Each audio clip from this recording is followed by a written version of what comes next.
The next is a problem. There are 2 urns, one containing 5 white and 4 black balls, and the other containing 6 white and 5 black balls. One urn is chosen and one ball is drawn.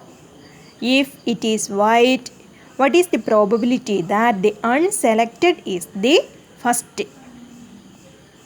ഇപ്പോൾ നമുക്ക് പറയുന്നത് there are 2 urns, 2 urns ഉണ്ട്.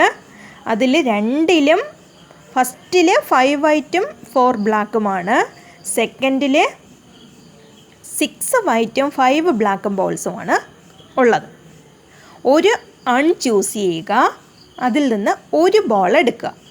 അപ്പോൾ എടുത്ത ball എന്ന് പറയുന്നത് if it is white, the ball taken is white, what is the probability that the unselected is the first? അപ്പോൾ പറഞ്ഞിരിക്കുന്ന കാര്യങ്ങൾ നമ്മുടെ ഫസ്റ്റ് അണ്ണിനകത്ത് 5 വൈറ്റും 4 ബ്ലാക്കും ബോൾസാണ്. Second urn contains 6 white and 5 black balls.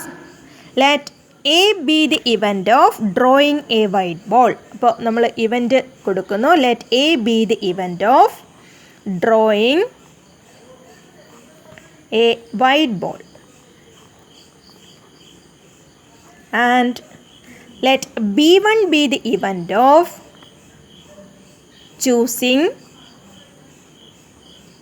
first urn. Let B1 be the event of choosing first urn and B2 be the event of choosing second urn. Let A be the event of drawing a white ball, B1 be the event of choosing first urn and B2 be the event of choosing second urn. Then what is the probability of P of B1? Probability of choosing first urn. First urn choose ചെയ്യുന്നതിനുള്ള probability എത്രയാണ്? There are 2 urns taking B1. ഒരു അൺ, first അൺ choose ചെയ്യുന്നതിനുള്ള probability. അപ്പോൾ first അൺ എന്ന് പറയുന്നത് ഒരെണ്ണം മാത്രമേ ഉള്ളൂ. ടോട്ടൽ അൺസ് എന്ന് പറയുന്നത് 2 എണ്ണമുണ്ട്. Therefore the probability is 1 divided by total അൺസ് is 2. That is P of B1 is equal to 1/2. And what is P of B2? Probability of B2 is equal to again 1/2. Then the probability of A given B1, that is the probability of choosing a white ball from the first bag or first urn. അപ്പോൾ A എന്ന് പറയുന്നത് drawing a white ball ആണ്. Probability of drawing a white ball from the first urn. First അണ്ണിൽ നിന്ന് ഒരു white ball choose ചെയ്യുന്നതിനുള്ള probability. First അണ്ണിൽ 5 വൈറ്റും 4 ബ്ലാക്കും ബോൾസ് ആണ്. അപ്പോൾ അവിടെ നിന്ന് ഒരു വൈറ്റ് ബോൾ ചൂസ് ചെയ്യുന്നതിനുള്ള പ്രോബബിലിറ്റി എങ്ങനെ കണ്ടുപിടിക്കും? ഒരു ബോളാണ് ചൂസ് ചെയ്യുന്നത്. There are 5 white balls. So total number of case that is the selecting white ബോൾസിൻ്റെ നമ്പർ എന്ന് പറയുന്നത് that is 5 divided by total number of cases is total number of balls is 5 + 4 that is 9. 5 divided by 9. Then what is the probability of A given B2? It is the probability of drawing a white ball from the second urn. Second അണ്ണിൽ നിന്ന് white ball എടുക്കാനുള്ള probability എത്ര കിട്ടും? There are 6 white balls. Therefore number of favorable cases is 6 divided by total balls is 6 + 5 that is 11. 6 divided by 11. Then we must find the probability of the unselected is the first under the condition that the ball selected is white. ഇപ്പോൾ white ball choose ചെയ്ത് കഴിഞ്ഞു, അതിനുശേഷം ആ white ball choose ചെയ്തത് first അണ്ണിൽ നിന്നാകാനുള്ള പ്രോബബിലിറ്റിയാണ് നമുക്ക് കണ്ടുപിടിക്കാനുള്ളത്. That is the probability of B1 given A എന്ന് പറയുന്നത് ഡ്രോയിങ് എ വൈറ്റ് ബോളാണ്. അപ്പോൾ വൈറ്റ് ബോൾ എടുത്ത് കഴിഞ്ഞു. അങ്ങനെ വൈറ്റ് ബോൾ എടുത്ത് കഴിഞ്ഞെങ്കിൽ അത് ഫസ്റ്റ് ബാഗ് അല്ലെങ്കിൽ ഫസ്റ്റ് അണ്ണിൽ നിന്നാകാനുള്ള പ്രോബബിലിറ്റിയാണ് നമുക്ക് കണ്ടുപിടിക്കാനുള്ളത്. That is the probability of B1 given A ആണ് നമുക്ക് കണ്ടുപിടിക്കാനുള്ളത്. By Bayes theorem probability of B1 given A is equal to, നമ്മൾ ജനറലായിട്ടാണ് ബെയേഴ്സ് തിയറം പറയുന്നത്, probability of BI given A is equal to P of BI into P of A given BI plus BI divided by P of B1 into P of A given B1 plus P of B2 into P of A given B2 plus etc. plus P of BK into P of A given BK എന്നാണ് പറയുന്നത്. ഇതിൽ I എന്ന് പറഞ്ഞാൽ നമ്മൾ ഈ പറഞ്ഞതുപോലെ ഇവിടെ ഐയുടെ വാല്യൂ എന്ത് വരും? 1 ആയിട്ട് വരും.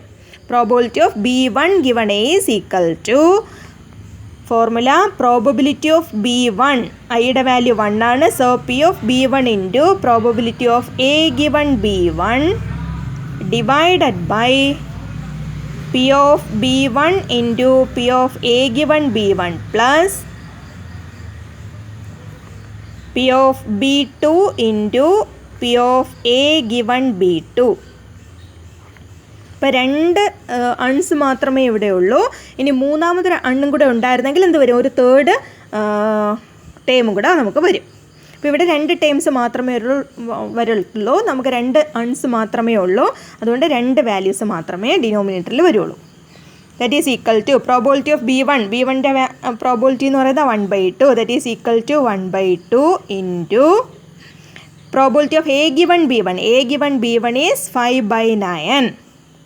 That is 5 divided by 9 divided by P of B1 is 1/2 into P of A given B1 is 5/9 plus P of B2 is 1/2 into A given B2 is 6/11. ഇതിനെ നമുക്ക് സിംപ്ലിഫൈ ചെയ്തെടുക്കണം. സിംപ്ലിഫൈ ചെയ്യണമെന്നുണ്ടെങ്കിൽ നമുക്ക് ഡിനോമിനേറ്ററിൽ 1/2 എന്ന് പറയുന്ന 2 ടേമിലും ഉണ്ട്. അത് നമുക്ക് ഡിനോമിനേറ്ററിൽ കോമൺ ആയിട്ട് എടുക്കാം. ന്യൂമറേറ്റർ ചേഞ്ച് ഒന്നുമില്ല. 1/2 ഇൻറ്റു 5/9 തന്നെയാണ്. ഡിവൈഡഡ് ബൈ 1/2 കോമൺ ആയിട്ട് എടുക്കുന്നു. അപ്പോൾ 1/2 ഇൻറ്റു ബ്രാക്കറ്റിനകത്ത് 5/9 പ്ലസ് 6/11. ഇപ്പോൾ ന്യൂമറേറ്ററിലും 1/2 ഉണ്ട്, ഡിനോമിനേറ്ററിലും 1/2 ഉണ്ട്. അതെന്ത് ചെയ്യാം? നമുക്ക് കട്ട് ചെയ്തങ്ങ് കളയാം. അപ്പോൾ നമുക്ക് കിട്ടുന്നത് ന്യൂമറേറ്ററിൽ is equal to 5/9 divided by 5/9 plus 6/11 എന്ന് കിട്ടും. That is equal to 5/9 divided by, ഇവിടെ എന്ത് ചെയ്യണം? ഡിനോമിനേറ്ററിനെ LCM എടുക്കണം. ക്രോസ് ചെയ്ത് നമുക്ക് LCM കണ്ടുപിടിച്ച് എടുക്കണം. അപ്പോൾ ഇവിടെ 5 into 11, that is 5 into 11 plus 6 into 9 divided by 9 into 11. ഇതാണ് ഡിനോമിനേറ്ററിലെ ക്വാണ്ടിറ്റി എന്ന് പറയുന്നത്. അപ്പോൾ LCM കണ്ടുപിടിച്ച് നമ്മളിങ്ങനെ എഴുതി. ദറ്റ് ഈസ് ഈക്വൽ ടു 5/9 ന്യൂമറേറ്ററിലുണ്ട്, divided by 5 into 11 is 55 plus 6 into 9 is 54 divided by 99. അപ്പോൾ ഫ്രാക്ഷൻസ് നമുക്കിവിടെ 55ഉം 59ഉം കൂടെ ആഡ് ചെയ്യാം. That is equal to 5/9 divided by 55 plus 54 is 109 divided by 99 എന്ന് കിട്ടും. ഇനി ഫ്രാക്ഷൻസിൻ്റെ ഡിവിഷനാണ്. എന്ത് ചെയ്യണം? ഡിവൈഡ് ചെയ്യേണ്ട ഫ്രാക്ഷൻ്റെ റെസിപ്രോക്കൽ കൊണ്ട് മൾട്ടിപ്ലൈ ചെയ്യുക. ദറ്റ് ഈസ് 5/9 ഇൻറ്റു ഇതിൻ്റെ റെസിപ്രോക്കൽ എന്ന് പറഞ്ഞാൽ എങ്ങനെ വരും? 99 ഡിവൈഡഡ് ബൈ 109 എന്ന് വരും. ഇതിൽ 9ഉം 99ഉം കൂടെ ക്യാൻസൽ ചെയ്യാം. എത്ര വരും? 11 എന്ന് വരും. Therefore the answer is 55 divided by 109. 55 divided by 109 എന്ന് വരും. That is the answer. ഇത്രയാണ് കണ്ടുപിടിക്കാനുള്ളത്.